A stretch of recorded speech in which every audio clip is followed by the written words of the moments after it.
Chapter 12. Lead with your crotch. In the beginner's mind, there are many possibilities, but in the expert's, there are few.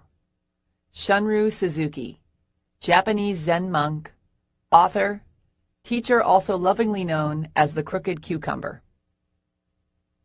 I know the big saying is, youth is wasted on the young, but I think, in certain respects anyway, we've really got it going on in our late teens and early 20s.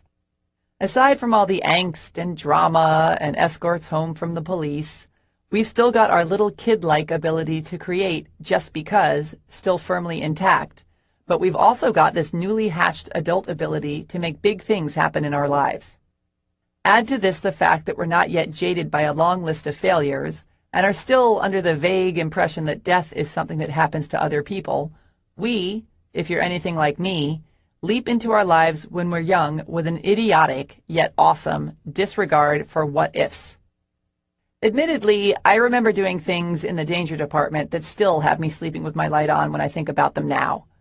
Hanging out in sketchy parts of town with even sketchier people, stowing away on trains, taking enough LSD in one sitting to keep an entire village staring at their hands for hours, hiking off into the desert with no water, no map, and a canteen full of gin and tonics, my first priority being fun, with thoughts of the consequences trailing somewhere, if at all, far off in the distance. But I also remember diving into my creative pursuits with the same reckless obliviousness and, as a result, getting utterly spectacular and thrilling results. Which is why I find it so odd to hear people say, "If I knew then what I know now, I'm not sure I would have done it." Well, thank God you didn't know if that's your lame-o attitude. You'd be sitting next to a pile of empty beer cans whining about how you missed out on going for your dreams if you did. The problem is that once we're older and quote-unquote wiser, many people trade in living fully in their purpose for more grown-up versions of life that range from the merely passable to the full-on sucking. They've bought into this idea that being responsible equals not having fun anymore, that waking up feeling excited about life is for the young, and once we're older, we need to trade that in, settle down, and be more realistic. Yawn. I'm not talking about being an irresponsible jerk or doing the same things we did when we were younger, but I am talking about continuously living our dreams, no matter what stage of life we're in, instead of settling for mediocrity because we don't believe anything else is available or appropriate. We only get to be in our bodies for a limited time. Why not celebrate the journey instead of merely writing it out until it's over? We're still allowed to dream, and our dreams are still available to us. But as we move through life, we must make the conscious effort to overcome whatever judgments we have, as well as kick all our fears from past experiences in the head and participate in our own badassery. Whatever that looks like for us, we must focus on the positive instead of the list of negatives we've collected over time and keep that focus regardless of what flies in our faces. And one of the best ways to do this is by reconnecting with our inner kids. I know how unacceptably dorky this may sound, but just stay with me here. Even though you're now most likely turned on by different things than you were as a youngster, you can still learn a lot from how you went about life in the old days. So think back. Was there ever a time where you felt totally in your groove? Where you created and did stuff just because it was fun without worrying about the outcome? Where you couldn't wait to wake up in the morning and go do your thing? This could mean anything from when you were a little kid running around with a maxi pad stuck to your eye pretending to be a pirate, to your senior year in high school when you got voted class clown for repeatedly charming your way past the ladies in the front office to make fake announcements over the loudspeaker, to that summer you learned to play the guitar without looking at your hands. When were you most turned on by life? And if you have yet to feel this way, stay tuned. And what can you learn from those experiences? For me, one of the most exciting and on-purpose times in my life was when I was a singer and guitarist in a band called Crotch.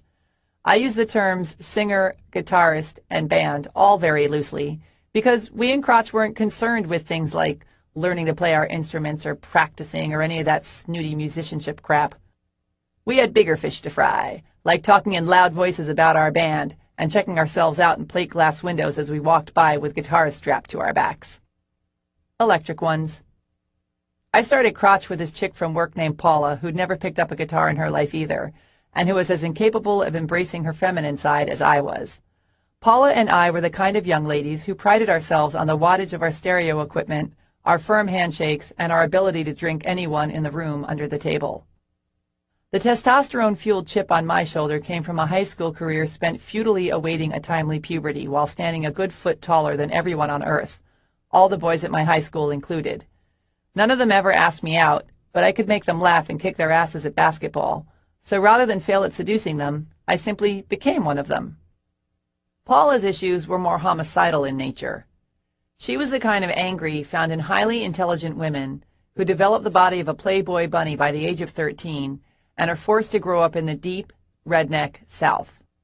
Within the first few months of starting the band, she traded in her long, raven locks for a fire-engine red buzz cut and covered her arms and back with tattoos of flames and dragons. We decided that as a tough one, she should play bass, while I, the desperate-for-attention one, would be on guitar, and that my little brother Stephen, the malleable one, would play drums. Only until we find another drummer, I promised him, as I attempted to plug my guitar into the wrong part of my amp. Stephen has played the drums since he was 5, and is the kind of younger brother every bossy older sister dreams of. Talented and endlessly enthusiastic, with a very high threshold for pain. The great tragedy of Crotch was that underneath our sneers and our bravado, we were two sweet girls who desperately wanted boyfriends. But we had issues that we decided were best worked out while drunk, and sometimes naked, on stage. Paula and I, baffled by our lack of gentleman callers, chose to express our disappointment by writing and singing songs like "Sew Me Up, I've Had Enough," and by yelling things into the microphone between songs that one evening would inspire an audience member to rush the stage holding a chair over his head with intent to beat us with it. In spite of ourselves, we quickly acquired quite the following. In less than a year's time, we also wrote, produced, directed, and starred in a film about the record industry. Wrote, directed, and starred in a music video that got on national television. Recorded an EP, got a demo deal with Columbia Records, and even learned a couple more chords. And we did it all with full-time corporate jobs and no idea what the hell we were doing. It was fun with a capital F. There's nothing as unstoppable as a freight train of fuck yeah. If you've ever known what it's like to be in your groove and are having trouble finding your way right now, think back to your attitude and what your priorities were when you were totally lit up about life, and use them to help give you the clarity and the kick in the rear end you need now. Here are some nuggets of wisdom I gleaned from the crotch days that I still find useful. 1. Just see what you can get away with. Life is ridiculous. It so seriously is. We have no freaking idea what we're even doing here, spinning around on this globe in the middle of this solar system with who the hell knows what out there beyond it. Making a big fat deal out of anything is absurd. It makes much more sense to go after life with a sense of, why not, instead of a furrowed brow. One of the best things I ever did was make my motto, I just want to see what I can get away with. It takes all the pressure off, puts the punk rock attitude in, and reminds me that life is but a game. Yes, we have bigger responsibilities and more pressure as adults, but come on, folks, I guarantee you there are countless people with way more to whine about out there than you who are totally kicking ass because they decided to go for it instead of sitting around in the wet pant load of their own excuses. Take a new approach to what you're doing and try this on. I just want to see if I can start my own successful business. I just want to see if I can get myself out of debt and make $100,000 more this year. I just want to see if I can lose 100 pounds. I just want to see if I can sell one of my paintings for 50 grand. I just want to see if I can meet my soulmate. Take the pressure off and get back in on the adventure. 2. Lose track of time. Have you ever been doing something and suddenly realized that hours have gone by without you noticing? What does that for you? And how often during your day does this happen? When you're so lost in what you're doing that you lose all sense of time, you have officially entered the vortex. You want to get your ass in there as much as possible, so look at your life and figure out how you can make that happen. First, figure out the things you get lost in your business and your personal life. Then figure out how you can be doing more of those things more of the time.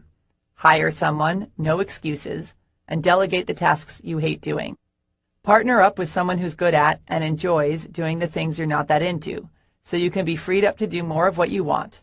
If you have to, make massive changes in your business and your personal life to include more time doing what you love.